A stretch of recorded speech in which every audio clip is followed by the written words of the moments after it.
Madame la maire, chers collègues, en proposant cette subvention au CRIDEV, qui écrit sur sa vitrine rue Janvier que la police exécute, vous êtes en totale cohérence avec une participation à un atelier La Police Tue. Par contre, en totale incohérence avec votre demande, Madame la maire, au ministre de l'Intérieur de faire venir plus de policiers à Rennes. Dans cette délibération, vous nous demandez de verser 2 400 € pour que le CRIDEV puisse faire un site Internet.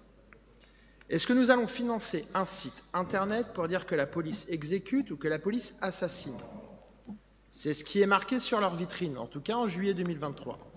Madame la maire, quand je parle de financement d'un écosystème qui va à l'encontre de ce que réclament les Rennais en matière d'apaisement et de sécurité, en voilà une illustration extrêmement claire. Face à la situation dramatique de la ville en matière d'insécurité et à l'explosion des règlements de compte, vous en appelez à l'État. Et nous vous soutenons. Vous demandez des renforts d'effectifs de police pour plus de présence dans les quartiers, et nous vous soutenons. Mais en même temps, vous financez quelques associations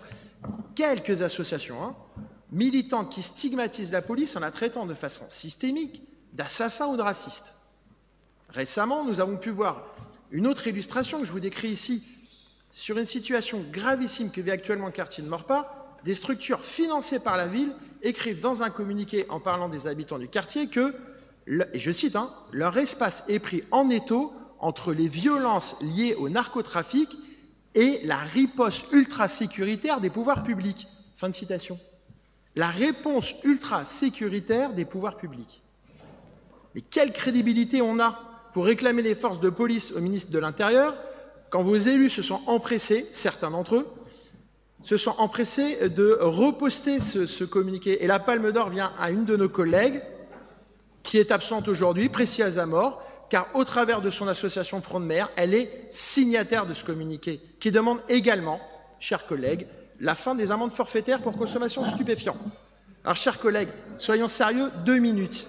Il en va de la sécurité de nos concitoyens. Pour en revenir au CRIDEV et à son action militante anti-police, le CRIDEV va recevoir dans ses locaux, ou a reçu très récemment, la préparation d'un nouveau rassemblement du collectif mal nommé Justice pour Babacar.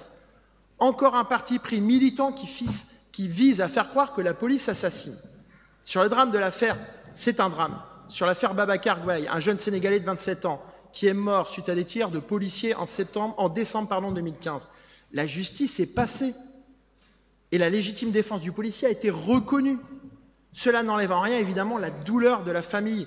Mais encore une fois, chers collègues, en demandant justice, on laisse à penser que la justice n'est pas passée. Or, ce n'est pas vrai.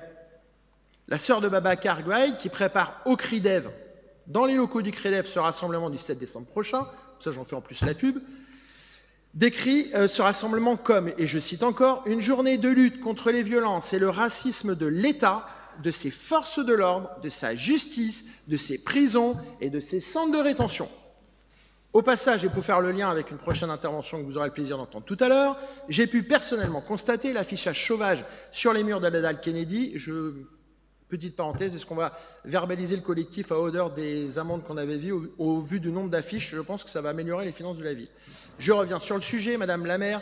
Pour les Rennaises et les Rennais qui souffrent de violences, qui ont peur, qui n'osent plus sortir pour certains d'entre eux, vous devez choisir une ligne claire. Soit on réclame de la police au ministre de l'Intérieur, soit on finance ceux qui disent qu'elle exécute, mais on ne peut pas faire les deux, cela confère à la schizophrénie politique. Je vous remercie de votre écoute.